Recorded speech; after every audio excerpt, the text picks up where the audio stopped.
Salam sejahtera, terima kasih karena bersama dengan saya di Nazilin Unity Channel. Habislah Muhyiddin, kata netizen. Ini apabila Speaker Dewan Undangan Negeri Adun Pahang kini mula bersuara. Ucapan Muhyiddin, kini Speaker arah semua adun di Pahang nyatakan sikap. Ahli Dewan Undangan Negeri Pahang diarah untuk menyatakan sikap mereka terhadap ucapan Muhyiddin. Kerana memang menariknya ia berlaku di negeri yang diketuai oleh Sultan Abdullah. 17 adun PN di dalam Dewan Undangan Negeri Dun Pahang mungkin berdepan dengan dilema apabila tidak mempunyai pilihan kecuali menyatakan sikap masing-masing terhadap ucapan kontroversi Muhyiddin Yassin baru-baru ini. Dipetik media hari ini, Speaker Dewan Undangan Negeri Dun Pahang, Muhammad Syahkar Samsudin berkata, semua adun dikehendaki membuat pernyataan sikap berhubung kenyataan pengerusi PN berkenan. Wow. Ada netizen kata, alang-alang menyeluk pekasam biar sampai ke Pengkalangan. Ada yang kata, lebih baik 17 adun PN ini berhenti menyokong Muhyiddin, menyatakan sokongan kepada Menteri Besar Pahang, dan lebih ekstrim lagi, ada juga yang mencadangkan supaya 17 adun Perikatan Nasional di Pahang ini bertindak keluar parti Perikatan Nasional bagi menunjukkan solidariti terhadap Sultan Pahang yang dikatakan secara sinis telah dihina dan telah diperlekeh oleh Muhyiddin Yassin. Dipetik media hari ini, Speaker Dewan Undangan Negeri Pahang, Muhammad Syahkar Samsudin berkata, semua adun dikehendaki membuat penyataan sikap berhubung kenyataan pengerusi Perikatan Nasional berkenan. Semua ahli yang berhormat adun di negeri ini perlu menyatakan pendirian tegas berhubung perkara tersebut kerana Baginda Sultan Pahang merupakan sebahagian daripada Dewan Perundangan Negeri ini. Katanya lagi, selain itu, ia juga melibatkan air muka dan maruah rakyat Pahang yang sentiasa menjunjung titah Baginda Sultan yang menjadi payung negeri ini. Katanya seperti dilaporkan utusan Malaysia di Kuantan, Pahang. Muhyiddin Yassin kini menjadi perhatian apabila didakwa mempersoalkan keputusan Sultan Pahang Al-Sultan Abdullah Sultan Ahmad Shah dalam isu pembentukan kerajaan persekutuan dan pelantikan Perdana Menteri selepas berakhirnya PRU ke-15 pada tahun 2022. Dia membuat kenyataan itu semasa berkempen dalam PRK Nenggiri, Kelantan. Muhyiddin yang sempat menjadi Perdana Menteri selama 17 bulan, ekoran langkah Sheraton mendakwa selepas PRU berkenan, Perikatan Nasional memiliki jumlah kerusi Dewan Rakyat yang lebih daripada mencukupi untuk membolehkan dia diangkat sebagai Perdana Menteri. Untuk rekod, Al-Sultan Abdullah merupakan agong ketika itu. Kini, ahli-ahli Dewan Undangan Negeri di Pahang hanya mempunyai dua pilihan. Baginda bagaimanapun sudah menjelaskan secara terbuka bagaimana proses pembentukan kerajaan dan pelantikan Perdana Menteri itu dibuat. Menurut Al-Sultan Abdullah, Baginda memberikan tawaran membentuk kerajaan perpaduan kepada Muhyiddin dan Presiden PAS Abdul Hadi Awang. Namun kedua-dua mereka menolak sebulat-bulatnya. Setakat ini kira-kira 30 laporan polis sudah dibuat ke atas Muhyiddin, termasuk daripada pihak Istana Pahang sendiri. Ketika ini daripada 42 keseluruhan kerusi Dewan Undangan Negeri Pahang, 17 daripadanya dikuasai PN dengan 2 diwakili bersatu iaitu Kuala Sentul dan Lepas. Baki 15 lagi merupakan kerusi PAS. PAS sendiri setakat ini belum mengeluarkan sebarang kenyataan rasmi bagi mengulas isu ucapan Muhyiddin. UMNO BN juga menguasai 17 kerusi lain, diikuti 8 lagi oleh Pakatan Harapan. Menjelaskan arahan dibuatnya itu, Muhammad Syakar berkata, Adun Pahang ada dua pilihan bagi menyatakan sikap mereka terhadap ucapan Muhyiddin. Pertama, katanya, dilakukan secara individu, manakala kedua dibuat mewakili parti masing-masing. Sekian untuk kali ini. Jangan lupa tinggalkan komen Anda, tekan butang subscribe. Salam sejahtera, terima kasih karena bersama dengan saya di Nazlin Unity Channel. Isu tentang ungkitan Muhyiddin Yassin berkait dengan insiden di mana beliau tidak dilantik sebagai Perdana Menteri kini mula menjadi sohor tular semula. Apabila Muhyiddin seperti tidak berpuas hati tidak dilantik menjadi Perdana Menteri yang ke-10, sehingga timbul semula satu istilah yang sudah mula terkubur tapi lahir semula, hidup semula, yaitu sohor kini, yaitu cukup jumlah. Sebelum ini Muhyiddin pernah cakap dia sudah cukup jumlah. Begitu juga dengan Hadi yang dikatakan bakal mengangkat sumpah kerana sudah cukup jumlah dan cukup jumlah. Tapi sehingga ke hari ini dan dijangka sehingga kiamat pun tidak akan cukup jumlah.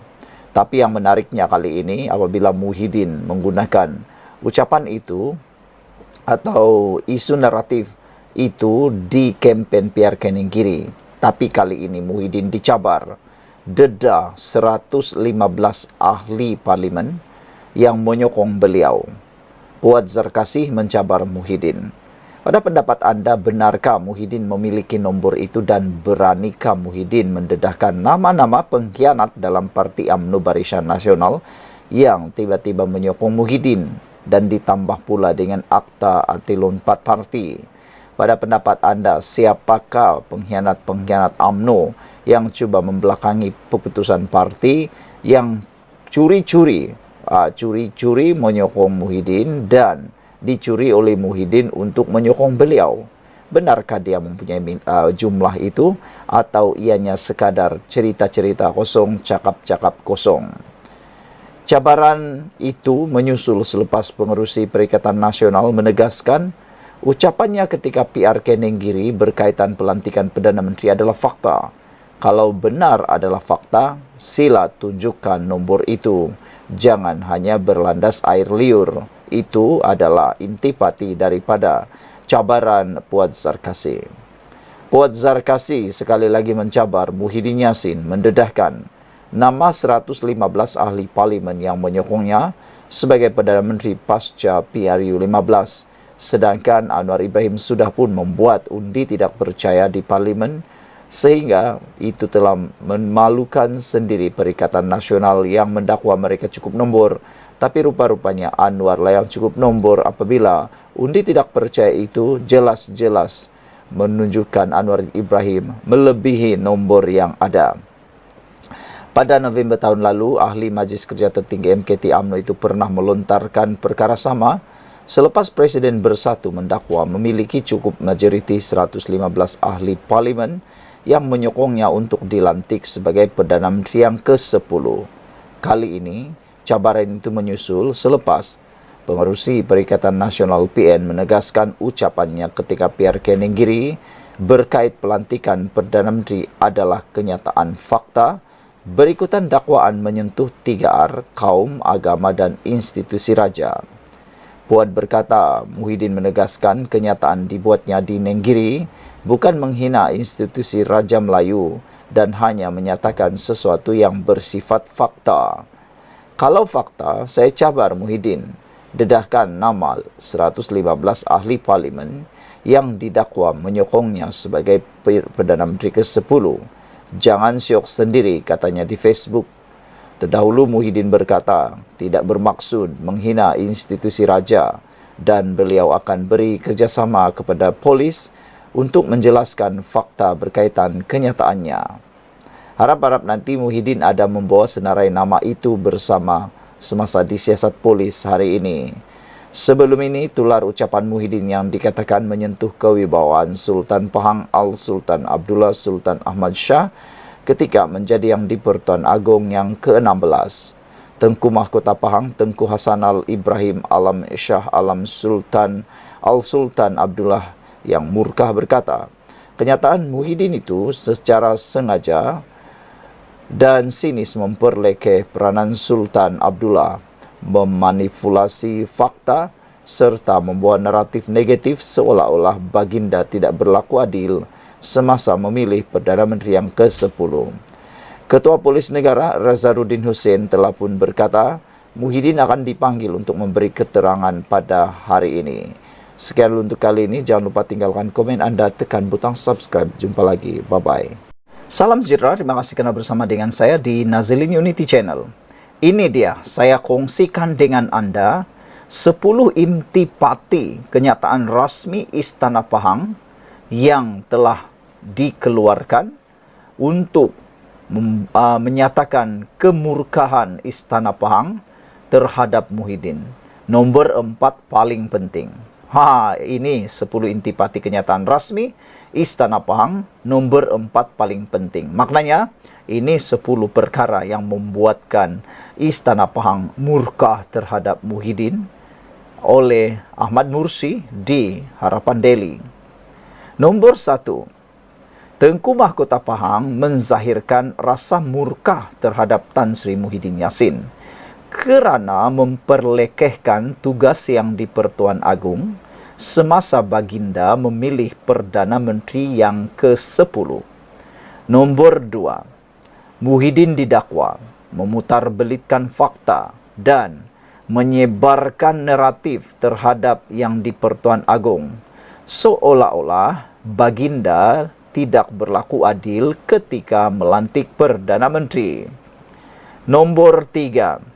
Tindakan Muhyiddin dianggap tidak matang dan menunjukkan beliau masih belum menerima hakikat bahawa beliau tidak dilantik sebagai Perdana Menteri.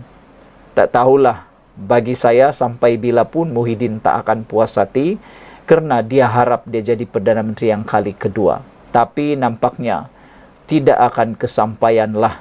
Melihat kepada situasi sekarang, sampai bila-bila pun Muhyiddin tidak akan jadi Perdana Menteri kerana makin lama bersatu makin lemah.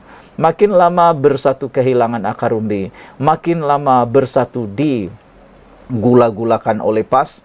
Makin lama bersatu tidak dipandang lagi oleh rakan parti yang lain kerana kehilangan integriti sendiri.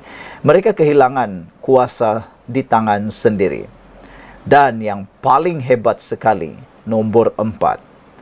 Kenyataan Muhyiddin dianggap berbahaya kerana cuba menghasut rakyat supaya hilang kepercayaan terhadap institusi Raja-Raja Melayu dan memecah belahkan rakyat.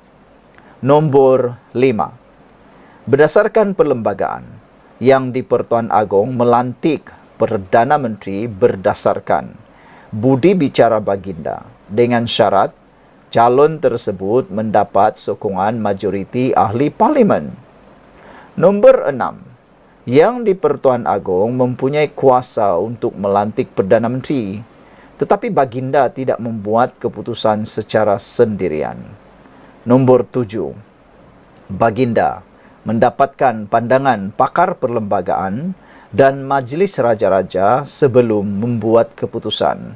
Maknanya, yang di-Pertuan Agong tidak pernah membuat keputusan sendiri mengikut kebijaksanaan sendiri. Tetapi baginda yang di-Pertuan Agong pada waktu itu sudah pun mendapatkan pandangan pakar perlembagaan dan Majlis Raja-Raja sebelum membuat keputusan. Jadi, dengan tindakan Muhyiddin yang seakan-akan memperlekeh kuasa ataupun memperlekeh tugas yang di-Pertuan Agong semasa baginda memilih Perdana Menteri yang ke-10, ini seakan-akan turut memperlekeh keputusan Majlis Raja-Raja yang telah pun bermesyuarat bersama yang di-Pertuan Agong sebelum keputusan dibuat. Nombor 8. Pada 19 Disember tahun 2022, Parlimen telah meluluskan usul undi percaya kepada Datuk Seri Anwar Ibrahim sebagai Perdana Menteri yang selari dengan pertimbangan yang di-Pertuan Agong. Nombor 9. Tengku Mahkota menyeru PDRM agar mengambil tindakan tegas tanpa kompromi terhadap Muhyiddin kerana menyentuh isu 3R, agama, kaum dan raja.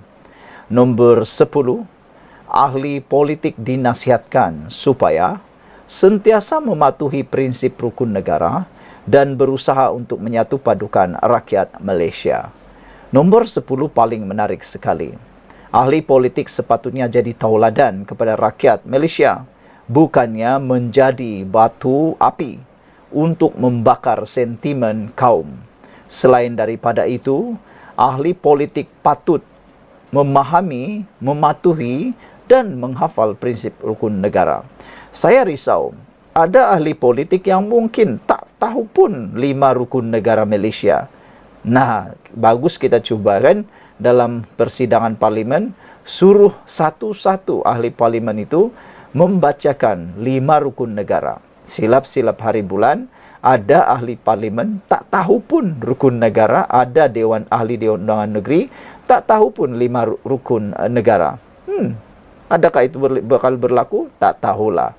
Tapi yang kita mahu dan harapkan ialah semua ahli politik, pemimpin-pemimpin negara patutnya berusaha menyatukan rakyat Malaysia, bukannya memecah belahkan semata-mata kehausan kuasa, nafsu nak berkuasa, nafsu nak menjadi menang, sanggup buat apa saja.